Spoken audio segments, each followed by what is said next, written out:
Window maker MAHAMAT HAROUN has owned this shop in Chad's capital for 30 years.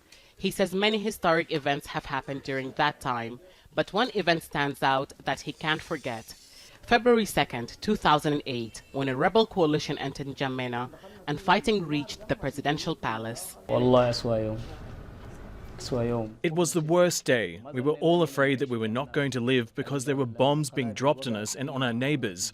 Some of our neighbours died and others were displaced. People were running with their belongings on their heads. I saw military planes flying overhead. We were so afraid. Hundreds of people were killed on that day before the rebels were pushed out of the capital. Chad has been locked in internal conflicts for most of the past 3 decades. They've displaced hundreds of thousands of civilians, mostly in the east of the country. Various groups took up arms with the aim of removing the country's former president Idriss Déby, who came to power in 1991 in a military coup. He died from injuries sustained in a battle last year.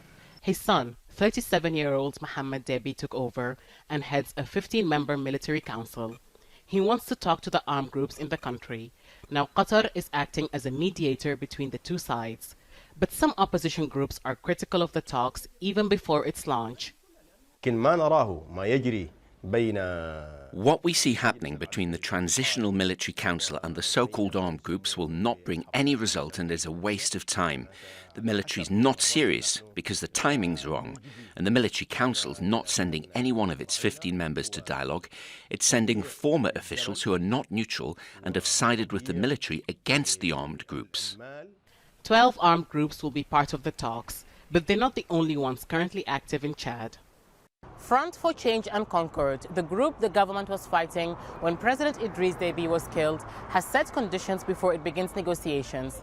Several other armed groups are also not part of the talks in Doha, accusing the government of trying to strengthen its grip on power. That is posing a challenge to the government, which had hoped to bring everyone to the negotiating table.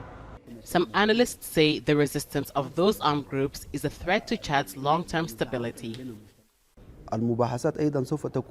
Things may go the way the military wants, but if the talks in Doha fail and the armed groups that are refusing to recognise the military council continue to do so, the country will enter into a new conflict. They have sizable forces, if not weapons, and Chad is surrounded by countries that are unstable, so without reconciliation, chances of sliding back to a major conflict is high.